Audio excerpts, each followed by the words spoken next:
இந்த 12வது மாதத்தின் முதல் செவ்வாய்க்கிழமை முதல் நாளிலே நீங்கள் வந்திருக்கிற உங்களை பார்த்து இயேசு சொல்லுகிறார், நான் உன்னோடு கூட இருப்பேன். அல்லேலூயா, நான் உன் கூட இருப்பேன்.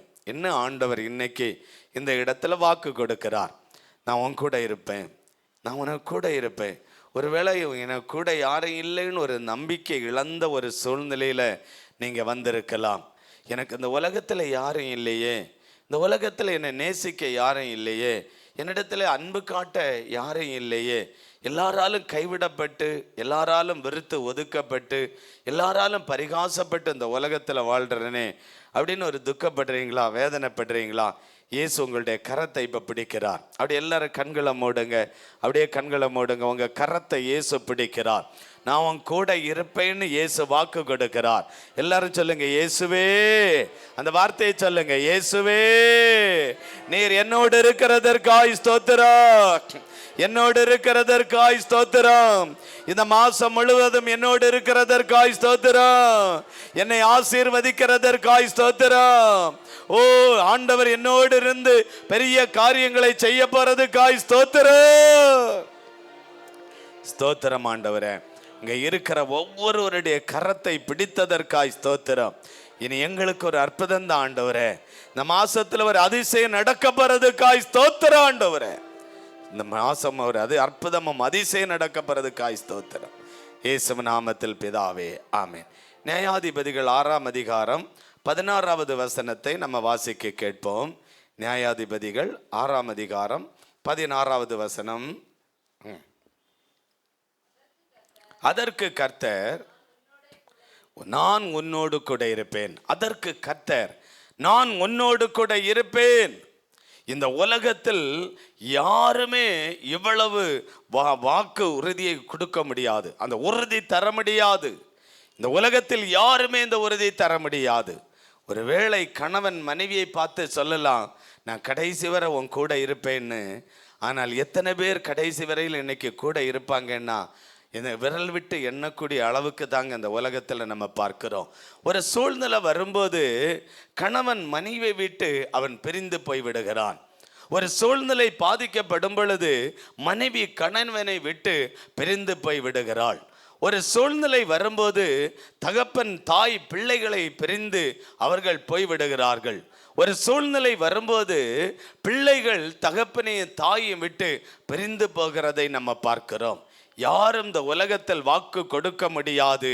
ஒரே ஒரு தெய்வமாகிய இயேசு இன்னைக்கு மனிதனோடு கூட இருப்பதை நம்ம பார்க்கிறோம். மனிதனோடு வாழ்ந்து கொண்டு இருக்கிறதை பார்க்கிறோம். அவர் வாக்கு கொடுத்த தேவன் வாக்கு மாறாதவர். அவர் பொய் சொல்லுவதற்கு மனிதன் அல்ல. அப்படியானால் மனுஷன் பொய் சொல்லுவான் என்று அர்த்தம். அவர் பொய் சொல்லுவதற்கு மனிதன் அல்ல. அவர் வாக்கு கொடுத்ததை அப்படியே நிறைவேற்றுவதற்கு அவர் வல்லமை உள்ள ஒரு தேவனாய் இருக்கிறார். அல்லேலூயா. எல்லாரும் கரங்களை தட்டி ஆண்டவரை மகிமைப்படுத்துங்க, எல்லாரும் மகிமைப்படுத்துங்க. ஆண்டவர் இந்த மாசம் முழுசும் உங்க கூட இருப்பார். ஒவ்வொரு நாளும் கூட இருப்பார். ஒவ்வொரு நிமிடமும் உங்க கூட இருப்பார். உங்க கூட இருந்து அற்புதமாய் நடத்துவார். அவர் அதிசயமாய் நடத்துவார். தேவைகளை சந்தித்து நடத்துவார். உங்களை பாதுகாத்து நடத்துவார். உங்க என்ன விருப்பமோ அதை நிறைவேற்றி நடத்துவார். இந்த மாதம் உங்களுக்கு ஒரு ஆசீர்வாதமாய் இருக்கும்படி கர்த்தர் கிருபை செய்வார். வரவேண்டிய பணத்தை ஆண்டவர் வரும்படி செய்வார். வரவேண்டிய நகைகளை அவர் தரும்படி கர்த்தர் கிருபை செய்வார். இந்த மாசம் இயேசு உங்க கூட இருப்பதை பார்ப்பீர்கள். அல்லேலூயா. அவர் இந்த மாசம் முழுசும் கூட இருப்பார். ஊழியம் செய்கிற பிள்ளைகளோடு கூட இருப்பார். சுவிசேஷம் அறிவிக்கிற பிள்ளைகளோடு இருப்பார். வீட்டில் தேவையில் இருக்கிற அந்த பிள்ளைகளோடு ஆண்டவர் கூட இருந்து அற்புதமாய் அவர் நடத்துவார். அல்லேலூயா. சரி, இந்த மாசம் முழுவதும் இயேசு கூட இருந்தா அது என்ன நடக்கும்? இயேசு நமக்கு கூட இருக்கிறார், ஒரு நம்பிக்கை வந்து போச்சு. நான் இனி திரும்பி பார்க்க மாட்டேன் ஆண்டவரே, திரும்பியே நான் பார்க்க மாட்டேன். இயேசு நம்ம கூட இருப்பார். அவர் கூட இருந்தா என்ன நடக்கும் தெரியுமா? முதலாவது, யோர்தானை கடப்பீர்கள். யோர்தானை நீங்க கடப்பீர்கள் என்று வசனம் சொல்லுகிறது. யோர்தான் என்றால் ஒரு ஆபத்தான ஒரு இடம். ஒரு ஆபத்தான ஒரு இடம்தான் யோர்தான். ஏனென்றால் யோர்தானிலே அந்த இஸ்ரேல் மக்கள் அந்த அந்த நதி வரையிலும் அந்த நிற்கும் பொழுது அந்த மக்கள் அந்த நதியை பார்க்கிறார்கள். நதியில தண்ணீர் கரை புரண்டு ஓடிக்கொண்டிருக்கிறது. இதை பார்க்கும் பொழுது இயேசு சொல்லுகிறார், இந்த சூழ்நிலையில் நான் உன்னோடு கூட இருப்பேன்.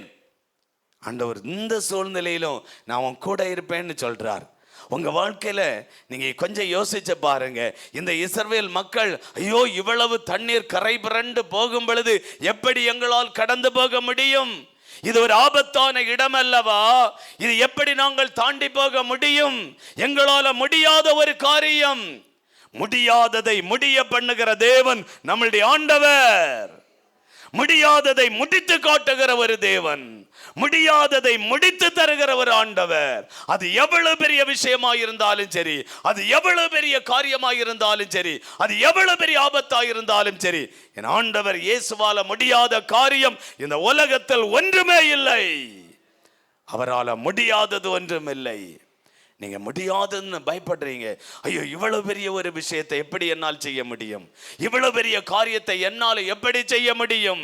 இவ்வளவு பெரிய காரியத்தை எப்படி என்னால் நிறைவேற்ற முடியும்? என்னால முடியாது என்று சொல்றீர்கள். நீங்கள் ஆண்டவர் மேல் நம்பிக்கை வைத்தால், ஆண்டவர் மேல் உறுதியாய் இருந்தால், கர்த்தர் மேல் பற்றுதலாய் இருந்தால், அதை முடிய பண்ண அவரால முடியும். அவரால முடியும். யோசுவா 1 அதிகாரம் 2வது வசனத்தை எடுத்து வாசிக்க கேட்போம். யோசுவா 1 அதிகாரம் 2வது வசனம். என் தாசனாகிய மோசே மரித்து போனான், இப்பொழுது நீயும் இந்த ஜனங்கள் எல்லாரும் இந்த யோர்தானை கடந்து இஸ்ரவேல் புத்திரருக்கு நான் கொடுக்கும் தேசத்துக்கு போங்கள். ஆண்டவர் சொல்லிட்டார், இந்த யோர்தானை கடந்து நான் காண்பிக்கிற இந்த தேசத்துக்கு போங்கள். அந்த தேசம் எப்படிப்பட்ட தேசம் தெரியுமா? பாலும் தேனும் ஓடிக்கொண்டிருக்கிற அவ்வளவு ஒரு செழிப்பான ஒரு தேசம், அவ்வளவு ஒரு ஆசீர்வாதமான ஒரு தேசம். இந்த தேசத்துக்கு போங்கள் என்று இஸ்ரவேல் ஜனங்களை பார்த்து இயேசு சொன்னார். ஆனால் இந்த ஜனங்கள் போக முடியாத ஒரு நம்பிக்கையற்ற ஒரு சூழ்நிலை. கரை புரண்டு ஓடுகிற தண்ணீரில் போனால், ஐயோ இந்த தண்ணீர் நம்மளை அடித்து கொண்டு போகுமே, மரணங்கள் கூட சம்பவிக்குமே, நான் செத்து மரித்து போய் விடுவேனே, ஒரு பயம் உண்டாகிறது. இந்த இடத்துல இன்னைக்கு நீங்க பயந்து வந்திருக்கிறீங்க. ஏதோ ஒரு சூழ்நிலையை கண்டு பயந்து வந்திருக்கிறீங்க. ஏதோ ஒரு போராட்டத்தை கண்டு பயந்து வந்திருக்கிறீங்க. ஏதோ ஒரு ஆபத்தை கண்டு பயந்து வந்திருக்கிறீங்க. என் ஆண்டவர் சொல்லுகிறார், இந்த ஆபத்தை கடந்து போகும்படி நான் உன்னோடு இருப்பேன். இந்த ஆபத்தை கடந்து போகும்படி நான் உன் கூட இருப்பேன் என்று இயேசு வாக்கு கொடுக்கிறார். இந்த இஸ்ரவேல் மக்களோடு கூட நான் உன்னோடு கூட இருப்பேன் என்று வாக்கு கொடுத்தார். வாக்கு கொடுத்த ஆண்டவர் வாக்கு மாறாதவராய் இந்த ஜனங்களுக்கு முன்னே கடந்து போகிறார். இந்த யோர்தானை ஆண்டவர் 2ஆய் பிரிந்து போக பண்ணி ஒரு உலர்ந்து போன தரையை ஆண்டவர் உண்டாக்கி அந்த தேசத்துக்கு நேராய் ஜனங்கள் கடந்து போனார்கள். அல்லேலூயா. இந்த ஜனங்கள் பார்த்திராத ஒரு அற்புதத்தை ஆண்டவர் செய்தார்.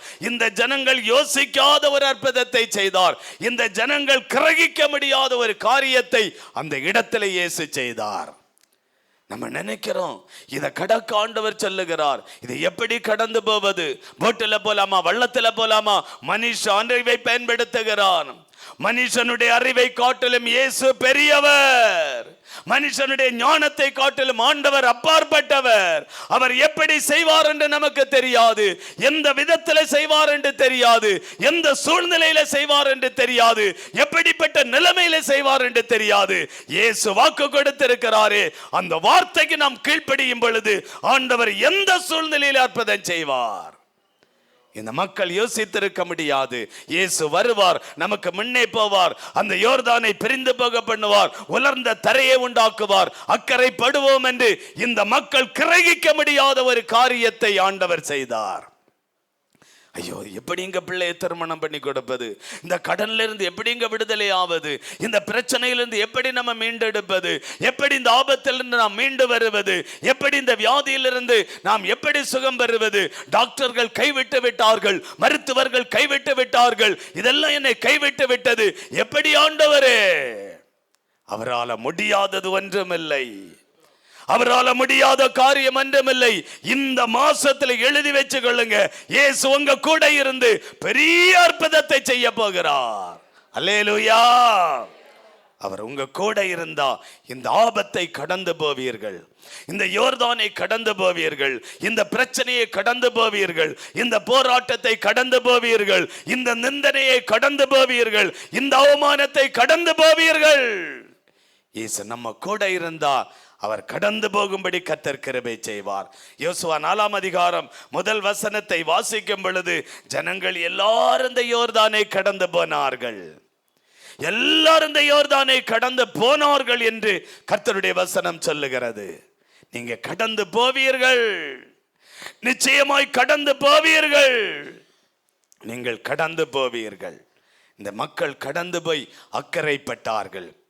அக்கறைப்பட்ட பின்பு இயேசு சொல்லுகிறார், இரண்டாவதாக இந்த தேசத்துக்குள்ள நீங்க போவீங்க, இந்த தேசத்துக்குள்ள நீங்க போவீர்கள் என்று கர்த்தர் சொல்லுகிறார். இந்த தேசத்துக்குள்ள நீங்க போவீங்க, இந்த ஜனங்களுக்குள்ள போவீங்க, இந்த தேசத்துக்குள்ள நீங்க குடியிருக்கும்படி போவீங்க அப்படின்னு இயேசு சொன்னார். இயேசு வாக்கு கொடுத்தார். ஆனா சில 2 வேவுக்காரர்களை இவங்க அனுப்புனாங்க. அந்த தேசம் எப்படிப்பட்ட தேசம், அந்த மக்கள் எப்படிப்பட்ட மக்கள், அந்த ஜனங்கள் எப்படி இருப்பாங்க, அங்க உள்ள சூழ்நிலைகள் என்ன, அங்க உள்ள மக்களுடைய கலாச்சாரம் என்ன, இந்த காரியங்கள் எல்லாம் எப்படி என்று அந்த தேசத்தை குறித்து வேவு பார்க்க 2 அனுப்பி இருந்த போது, அந்த வேவுக்காரர்கள் வந்து என்ன சொல்றாங்க தெரியுமா? என்னாகமம் 13ஆம் அதிகாரம் 31வது வசனத்தை வாசிக்க கேட்போம். என்னாகமம் 13ஆம் அதிகாரம் 31வது வசனம். அவனோட கூட போய் மனிதரோ அந்த ஜனங்களோட எதிர்க்க நம்மால முடியாது. இப்போ நம்பர் 1 அண்டர்லைன் பண்ணுங்க. அந்த வேவு பார்க்க போய் வந்த அந்த மனிதர்கள் சொல்லுகிறார்கள், அந்த ஜனங்களோட நம்மளால எதிர்க்க முடியாது, நம்மளால அந்த ஜனங்களை எதிர்க்க முடியாது, அந்த மக்களோட நம்மளால எதிர்க்க முடியாது. அவர்கள் நம்மை பார்க்கலும் பலவான்கள். ஏன் அவங்களால நம்மளை எதிர்க்க முடியாது? அவர் நம்மளை காட்டிலும் பலவான்கள். இவ்வளவு பெரிய பலவான்கள், பலசாலிகளாய் இருக்கிறது நிமித்தம் நம்மளால் அவர்களை எதிர்க்க முடியாது.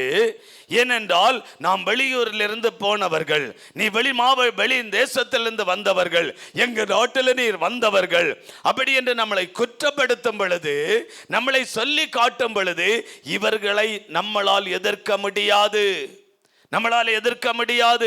பைப்பில் தண்ணி தரமாட்டேன், நம்ம எதிர்க்க முடியாது. எங்களுக்கு கரண்ட் தரமாட்டேன், எதிர்க்க முடியாது. எங்க தேசத்துல வீடு தரமாட்டேன், எதிர்க்க முடியாது. நமக்கு குடியிருக்க இடம் கேட்டா தர முடியாது. அவர்களை நம்ம எதிர்க்க முடியாது, நம்மளை எதிர்க்க முடியாது. அல்லேலூயா. ஏன் எதிர்க்க முடியாதா? நம்மளை காட்டிலும் பலசாலிகள், நல்ல பலசாலிகள். 1, நம்மளை காட்டிலும் பலசாலிகள் எதிர்க்க முடியாது. 2வது ஏன் எதிர்க்க முடியாதான்? 32வது வசனம். நாங்கள் போய் சுற்றி பார்த்து வந்த அந்த தேசம் பட்சிக்கிற ஒரு தேசம், ஜனங்கள் பெரிய ஆட்கள், பெரிய ஆளு, நல்ல ஒரு பெரிய பெரிய ஆள், நல்ல வாட்ட சாட்டம், அவ்வளவு பெரிய ஆட்கள். அதனால அவங்கள நம்ம எதிர்க்க ஒண்ணும் முடியாது. அவ்வளவு பெரிய ஆட்கள், இவ்வளவு பெரிய ஆட்களை நம்ம எதிர்க்க முடியாது. 2, அவங்க பெரிய ஆளா இருக்கிறதுனால நம்ம எதிர்க்க முடியாது. 3வது 33வது வசனம்.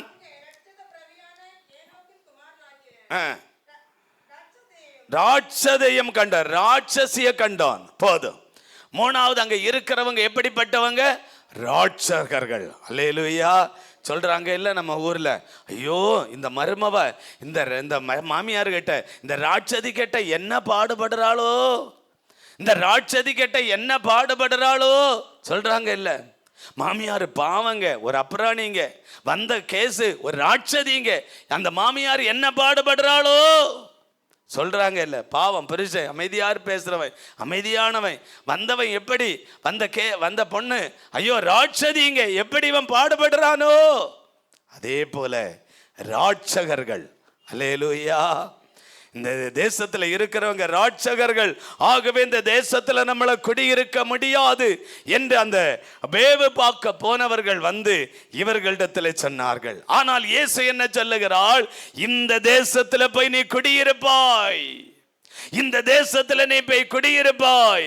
இதை கேட்கிற ஆண்டவருடைய பிள்ளையே, நீ போன வீடு ஒருவேளை ராட்சகர்கள் உள்ள வீடாயிருக்கலாம், ராட்சசி இருக்க வீடாயிருக்கலாம். நீங்க குடியிருக்கிற தேசம் ராட்சகர்கள் உள்ள குடி தேசமாயிருக்கலாம்.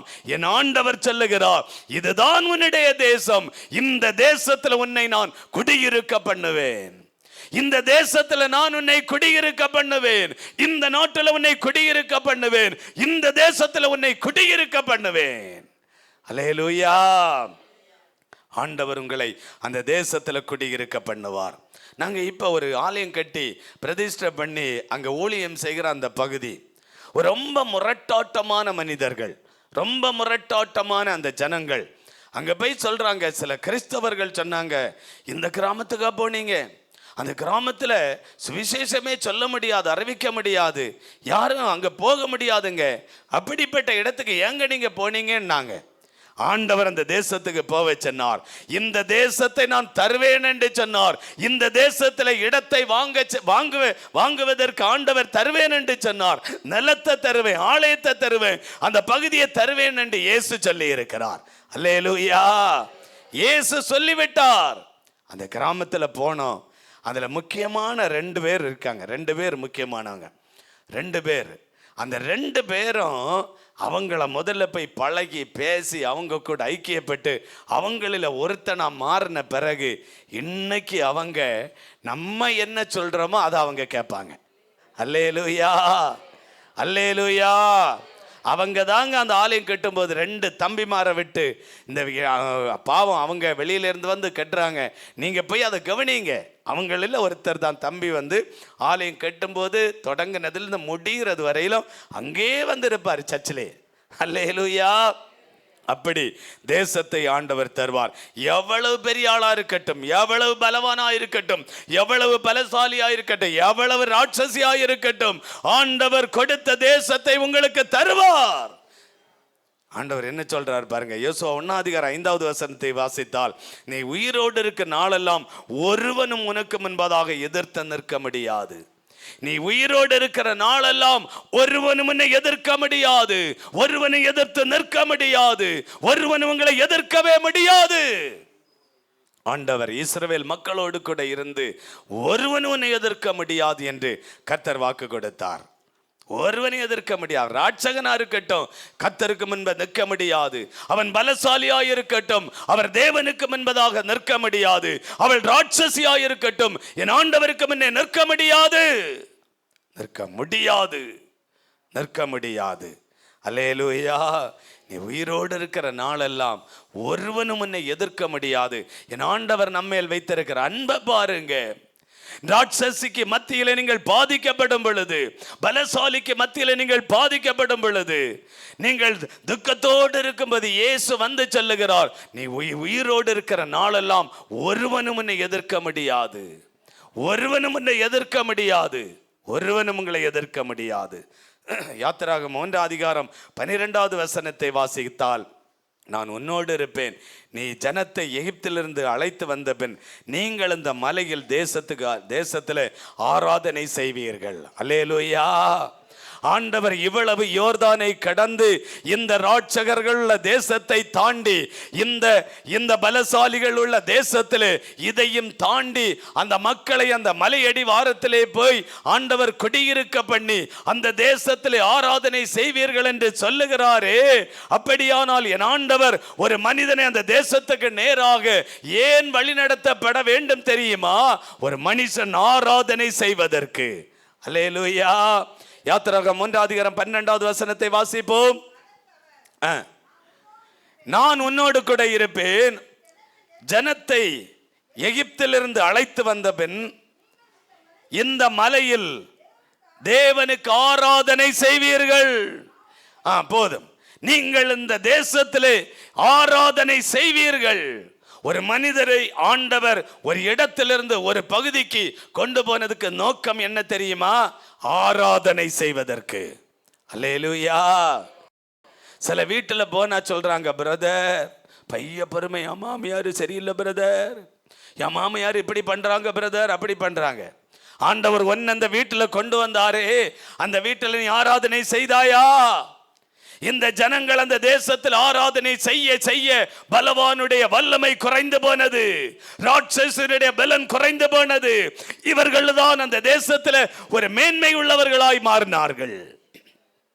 இஸ்ரவேல் ஜனங்கள் கனம் பெற்றவர்களாய் மாறினார்கள், மேன்மை உள்ளவர்களாய் மாறினார்கள்.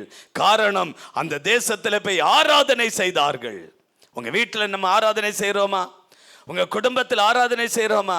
ஐயா, நான் வேலை செய்யற இடத்துல ஒரே போராட்டம் பிரதர், மேலதிகாரி என்ன கஷ்டப்படுத்துறார், காயப்படுத்துறார், என்ன திட்டுறாருன்னு சொல்றோமே, நீ அந்த இடத்தில் ஆண்டவருக்கு ஆராதனை செய்தாயா? அந்த இடத்தில் நீ ஆராதனை செய்ய வேண்டும். அப்படியானால் அவன் அடங்கி போயிருப்பான். அவனை கர்த்தர் அடக்கி இருப்பார், அவனை அடக்கி இருப்பார் ஆண்டவர்.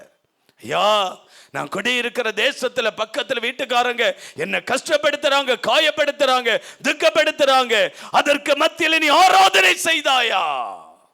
குடியிருக்கிற இடத்துல நீ ஆண்டவருக்கு ஆராதனை செய்தாயா? அப்படி இருந்தால் அவர்களை கர்த்தர் அடக்கி இருப்பார், கர்த்தர் அடக்கி இருப்பார், ஆண்டவர் அடக்கி இருப்பார். பிசினஸுக்கு விரோதமாக மந்திரவாதம் செய்றாங்க பிரதர், எனக்கு இந்த போராட்டம், இந்த பிரச்சனை, இந்த பாடு, இந்த கஷ்டம் என்று சொல்றோமே, உனக்கு தந்த அந்த இடத்தில் நீ ஆராதனை செய்தாயா?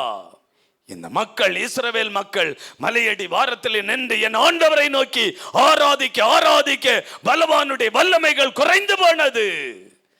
ஒரு வியாதி நேரத்தில், ஐயோ வியாதியின் உச்சகட்டம், ஆராதனை செய்யும் பொழுது அந்த வியாதியை ஆண்டவர் அடக்கி போடுவார். ஒரு கடன் பிரச்சனை உச்சை கட்டம், இனி அந்த கடன் பிரச்சனைக்கு நேரத்திலையும் ஆண்டவரை ஆராதிக்கும் பொழுது அந்த கடன் பிரச்சனை ஆண்டவர் அடக்கி போடுவார். ஆண்டவர் அடக்கி போடுகிற தேவன், அவர் அடக்கி போடுகிற தேவன். சொல்லுங்க, ஆண்டவரே என்னை அடக்க பார்க்கிறவங்களை நீங்க அடக்கி போடுங்க ஆண்டவரே. ஒரே வார்த்தை, அவ்வளவுதான். என்ன அடக்க பார்க்கிறவங்களை நீங்க அடக்கி பாருங்க ஆண்டவர், நீங்க அடக்குங்க ஆண்டவரே. கொஞ்ச நாள் விட்டு பார்ப்பார், மனம் திரும்பு, ரட்சிக்கப்படு, இயேசுவை ஏற்றுக்கொள். கொஞ்ச நாள் தேவன் பார்ப்பார். உங்க ஜெபம் ஒரு வல்லமை உள்ளதாய் என் ஆண்டவருடைய வாசலை தட்டுகிறது தெரியுமா? உங்களுடைய ஜெபம் ஒரு பவர்ஃபுல் ஜெபம், வல்லமையான ஜெபம். உங்க ஜெபத்திற்கு ஆண்டவர் கனத்தை தருவார். ஒரு நாள் வைத்திருக்கிறார், ஒரு நேரம் வைத்திருக்கிறார், ஒரு சமயம் வைத்திருக்கிறார். அந்த நாளில் நீங்கள் ஜெயிப்பீர்கள். உங்களுக்கு ஜெயமோ என் ஆண்டவரிடத்திலிருந்து வரும் வரும். என் ஆண்டவர் சொல்லி இருக்கிறார், நான் உன்னோடு இருப்பேன். தேவனுக்கு ஆராதனை செய்ய செய்ய செய்ய பிரச்சனைகள் மாறி போகும். என் ஆண்டவருக்கு ஆராதனை செய்ய செய்ய பாடுகள், உபத்திரவங்கள் மாறி போகும். என் ஆண்டவருக்கு ஆராதனை செய்ய செய்ய உங்களை அடிமைப்படுத்தினவர்கள் உங்கள் காலடியிலே வந்து விழுவார்கள். என்னை மன்னித்து விடு என்று உங்கள் காலிலே வருவார்கள். ஆராதனை செய்ய வேண்டும். உபாகமம் 7ஆம் அதிகாரம் 24வது வசனத்தை வாசிக்கும் பொழுது அவர்களுடைய ராஜாக்களை கையில் ஒப்பு கொடுப்பார். அங்க நாட்டில் ஆளுகிற தலைவர்கள், அந்த தேசத்தை ஆளுகிற தலைவர்கள், அந்த ஊர் தலைவர் என்று சொல்றார்கள், தேசத்து தலைவர்கள் என்று சொல்லுகிறார்கள், நாட்டாமை என்று சொல்லுகிறார்கள், ஊர் தலைவர் என்று சொல்லுகிறார்கள். இவர்களை ஆண்டவர் உங்க கையிலே தருவாராம். உங்க கையிலே ஆண்டவர் ஒப்பு கொடுப்பார். அல்லேலூயா. அந்த வசனத்தின் கடைசி பகுதியை வாசித்தால், ஒருவரும் உனக்கு எதிர்த்து நிற்க மாட்டார்கள், ஒருவனை எதிர்க்க முடியாது. ராஜாக்களை ஆண்டவரும் கையில் தரும் பொழுது ஒருவனை எதிர்க்க முடியாது, யாரும் எதிர்க்க முடியாது, எதிர்க்க முடியாது. அல்லேலூயா. ஆராதனை செய்ய செய்ய செய்ய ஒருத்தல் நம்மளை எதிர்க்கவே முடியாது. காரணம், அவர்களை ஆண்டவர் நம்ம கையில ஒப்பு கொடுப்பார். அவர்களை ஆண்டவர் நம்ம கையில ஒப்பு கொடுப்பார். ஒரு மருமகள் மாமியாரை உபத்திரவப்படுத்துகிறாளா, அவளை ஆண்டவர் உங்க கையில ஒப்பு கொடுப்பார். ஒரு மாமியார் மருமகளை அடிமைப்படுத்தி காயப்படுத்துகிறாளா, அந்த மாமியாரை ஆண்டவர் கையில ஒப்பு கொடுப்பார். உன் குடியிருக்கிற இடத்துல ஐயோ இவளாலத்தான் எனக்கு உபத்திரவம், இவளாலத்தான் இவ்வளவு பாடுகள், அவளை ஆண்டவர் சீக்கிரமாய் உன் கையில ஒப்புக்கொடுக்க போகிறார். ஒரு அதிகாரி உங்களை கஷ்டப்படுத்தி வேதனைப்படுத்தலாம், அந்த அதிகாரி ஆண்டவர் உங்க கையில ஒப்புக்கொடுக்க போகிறார். அல்லேலூயா. ஆராதனை செய்யுங்க, கர்த்தர் உங்க கையில ஒப்பு கொடுப்பார். முதலாவது ஆண்டவர் நம்ம கூட இருப்பாராம். கூட இருந்தா என்ன நடக்கும்? யோர்தானை கடந்து போவீங்க. இரண்டாவது இந்த தேசத்துக்குள்ள நீங்க பிரவேசிப்பீங்க. மூணாவது இந்த தேசத்தை சுதந்தரிப்பீர்கள். அல்லேலூயா. இந்த தேசத்துல ஒரு சென்ட் நிலம் கூட இல்லாம இருப்பீங்க. கர்த்தர் ஏக்கர் கணக்கில் வாங்கி தர போகிறார். நிலம் எல்லாம் விலை ஏறி போச்சுன்னு நினைக்காதுங்க. ஆண்டவரால் முடியாதது ஒன்றுமில்லை, கர்த்தரால் முடியாதது ஒன்றுமில்லை. அல்லேலூயா, அல்லேலூயா. நாங்க ஊழியத்துக்கு போன புதிய ஆரம்ப காலம் 10 வருஷத்துக்கு முன்ன சில ஊழியக்காரங்க சொன்னாங்க, இவன் எல்லாம் போய் எங்க இனி இடம் வாங்க போறான், இவன் எல்லாம் எங்க போய் ஆலயம் கட்ட போறான், இவன் எல்லாம் என்னத்தை பண்ண போறான் அப்படின்னு அற்பமாய் பேசினாங்க. இப்ப வாய் அடைச்சு நிக்கிறாங்க. அல்லேலூயா. ஆண்டவர் தரது 5-10 சென்ட் நிலம் இல்லை, லட்சக்கணக்கான பணம் கொடுத்து வாங்குறதுக்கு 30 சென்ட் 31 சென்ட் இப்ப கடைசியா நம்ம வாங்கணுமா இல்லையா? அல்லேலூயா. ஆண்டவர் தருவார். அவரைத்தான் நம்பி இருக்கிறோம். அவர் எஜமானன், அவர் பிள்ளைகளுக்கு தருகிறவர். அவரை நம்பி பாருங்க. இயேசுவை முழுசாய் நம்பி பாருங்க. என் ஆண்டவரை முழுமையாய் நம்பி பாருங்க, அவர் உங்களுக்கு தருவார். தேசத்தை சுதந்தரிப்பாய். யோசுவா 1ஆம் அதிகாரம் 1 வசனத்தை வாசிக்கும் பொழுது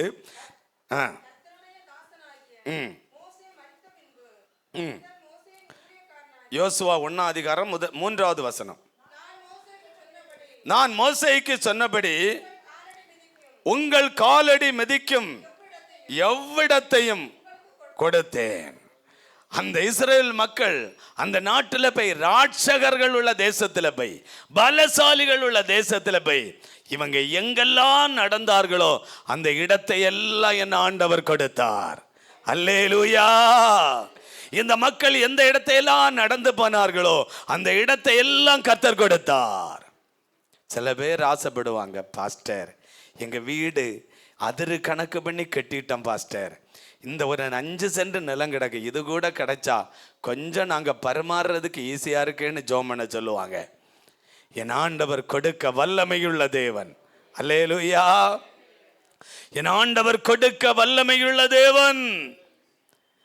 அவர் காலடி மிதிக்கிற எவ்விடத்தையும் அந்த ஜனங்களுக்கு தருவேன் என்று வாக்கு கொடுத்தார். அவர் கொடுத்த வார்த்தையின்படி கர்த்தர் கொடுத்து விட்டார். அவர் கொடுத்து விட்டார். யோசுவா 1ஆம் அதிகாரம் 6வது வசனத்தை வாசிக்கும் போது ஆண்டவர் சொல்றார், நீ எங்கெல்லாம் போறியப்பா, எந்த இடத்தையெல்லாம் நடக்கிறதோ அந்த இடத்தையெல்லாம் நான் உனக்கு தருவேன்னு ஆண்டவர் வாக்கு கொடுத்தார். இவங்களுக்கு ஒரு பயம் வந்து போச்சு. ஐயோ, நான் நடந்தது பல மைல் தூரம், நான் போனது வெகு தூரம், இந்த தேசத்துல இவ்வளவு மைல் தூரம் எல்லாம் போனேன், இதெல்லாம் எனக்கு கிடைக்குமா ஆண்டவரே அப்படி என்கிற ஒரு பயம். ஆண்டவர் சொல்றாரு, யோசுவா 1ஆம் அதிகாரம் 6வது வசனத்தை வாசித்தால், பலங்கொண்டு திடமனதாயிரு, நம்பிக்கையாயிரு. போதும், நம்பிக்கை தாங்க முக்கியம். இயேசுக்கு மேல நம்பிக்கை உண்டா? ஆண்டவர் தருவார். இயேசு இதை செய்வார் என்ற நம்பிக்கை உண்டா? ஆண்டவர் செய்வார். இயேசு இதை குணமாக்குவார் என்று விசுவாசம் உண்டா? நம்பிக்கை உண்டா? ஆண்டவர் செய்வார். அவரால் முடியாதது ஒன்றுமில்லை. அவரால் முடியாத காரியம் ஒன்றுமில்லை. இந்த ஜனங்க அவங்க நடந்தது பல மைல் தூரம், வெகு தூரம், இந்த இடம் எல்லாம் போயிட்டாங்க. இதெல்லாம் எனக்கு இயேசு தர முடியுமா? ஆண்டவர் சொல்றார், நீ விசுவாசம் உள்ளவனாயிரு, நம்பிக்கை உள்ளவனாயிரு.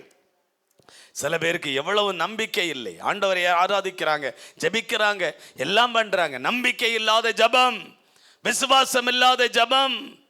விசுவாசம் ஊழியர்களுக்கே இன்னைக்கு நம்பிக்கை கிடையாது. ஒரு முறை ஜேசர் ஹாஸ்பிட்டலில் ஒரு விசுவாசி சுகம் இல்லாமல் ரொம்ப படுத்து அந்த மாதிரி ரொம்ப ஒரு கிரிட்டிக்கல் தான், ஒரு கிரிட்டிக்கல் ஸ்டேஜ் அந்த நிலைமையில் இருந்தாங்க.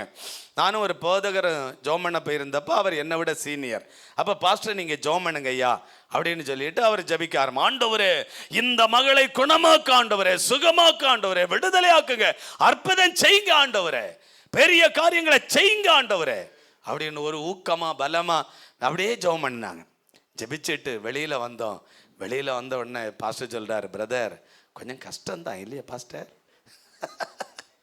கொஞ்சம் கஷ்டம்தான் இது. எப்படி? கொஞ்சம் கஷ்டம்தான் இது. கர்த்தர் நல்லவர். அல்லேலூயா. என் ஆண்டவர் அந்த மகளுக்கு கஷ்டத்தையே மாற்றி, அந்த வியாதியை மாற்றி, இன்னைக்கும் உயிரோட இருக்கிறாங்க, நல்லா இருக்கிறாங்க, சுகமா இருக்கிறாங்க, ஆலயத்துக்கு ஆராதிக்க போறாங்க, கர்த்தரை தேடுறாங்க. அவங்களை கொண்டு ஆண்டவர் இன்னும் நிறைய காரியங்களை செய்ய வேண்டியது இருக்கு. அதனால ஜீவனை கொடுத்திருக்கிறார். அல்லேலூயா. உங்களுக்கு நம்பிக்கை உண்டா? உங்களுக்கு விசுவாசம் உண்டா? ஊழியத்தை கட்டி எழுப்பப்படும். ஊழியத்தை ஆண்டவர் தருவார், ஆத்துமாக்களை தருவார், விசுவாசிகளை தருவார், தேவைகளை சந்திப்பார். ஒரு விசுவாசம் இருந்தால் கர்த்தர் அப்படியாக கடவுது என்கிறார். உங்களுக்கு விசுவாசம் இருந்தா அது அப்படியே ஆக கடவுது. இயேசு நமக்காக பரலோகத்தில் ஜெபம் பண்ணிட்டே இருக்கிறார். ஆண்டவர் ஜெபிச்சுட்டே இருக்கிறார், பரலோகத்தில் ஜெபம் பண்ணிட்டே இருக்கிறார். என் மகனுக்காக, என் மகளுக்காக, என் பிள்ளைகளுக்காக, என் தேசத்துக்காக, என் சபைக்காக, என் மக்களுக்காக ஆண்டவர் பரலோகத்தில் ஜெபம் பண்ணிட்டு இருக்கிறார். எங்க நீங்க பயப்பட வேண்டும்? ஏன் நீ பயப்பட வேண்டும்? எதற்கு பயப்பட வேண்டும்?